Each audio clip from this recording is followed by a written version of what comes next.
Welcome to My Week. I'm Christy McDonald. Merry Christmas. We hope that you're enjoying the holiday with your family.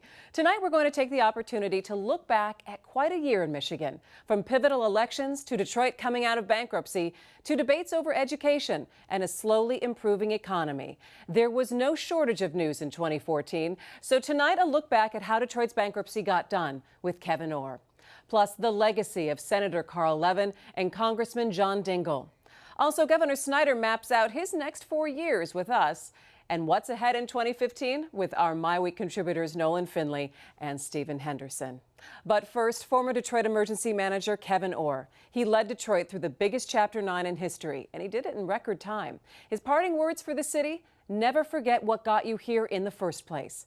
My Week contributor Stephen Henderson recently interviewed Orr and takes a look back at the bankruptcy. Let's talk about the grand bargain. I've never seen anything like that. Neither have I. In a private bankruptcy or a public bankruptcy. Of course, there aren't that many public bankruptcies to compare it to, but the idea of $700–800 million from parties that had nothing to do with the case coming in to try to settle it, it's still something I can't quite get my mind around how that happened. Stephen, I think people need to take a step back and realize how unique and unprecedented and crucial that was. If you recall, in April 2013, we had invited Christie's in to do an appraisal of DIA, and then there was, your paper and others, there was an explosion of news. And I asked Christie's to go away for 3 months, and they did that at some risk to themselves. They lost some commissions. I mean, they lost business. They're in business. They lost business for doing that. But eventually the team came to me in August and said, you know, we're not going to be able to propose a plan by the beginning of the new year, and we're losing time in your tenure if you don't do it, so we invited them back in. At that time, my thinking was, you know, if I don't find a way, and I said all throughout the summer, DIA has to help itself, to help itself. And we had interviews that time, and I kept saying that.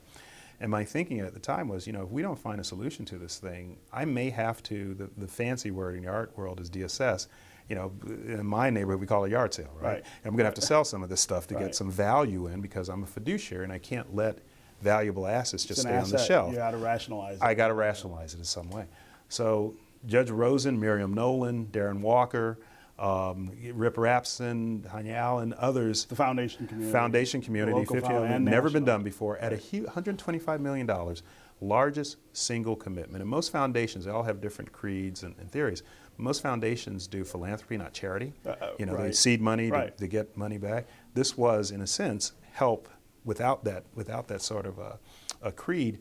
Never been done before. That freed us from having to sell the art museum or pieces of it, become pariah in the art community. I think the New York museums took a vote amongst they'd never do business with DIA again if they deassessed anything, all that. So that was really crucial. But more importantly, we were able to take that money, specifically dedicated, including a state contribution, because now the governor was able to go to the legislature. And I'll tell you, we're up there in May of this year. The legislators were very angry, saying not one dime for tribute. You recall that vote was 107–5, I think it was.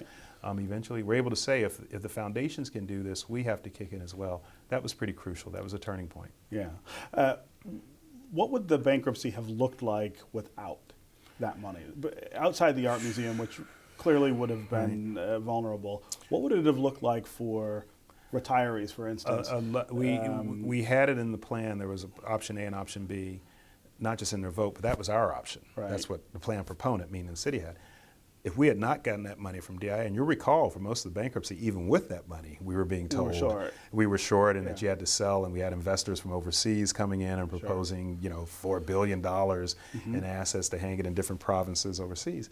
Without that money, I don't think we would have had a very good case to argue that we're not going to do anything with DIA.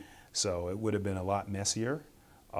Frankly, without being able to show that there's value for the Art Institute, and so therefore we can preserve it, we would have been in a much more difficult situation with our creditors, for whom we borrowed $1.5 billion, but worse than that.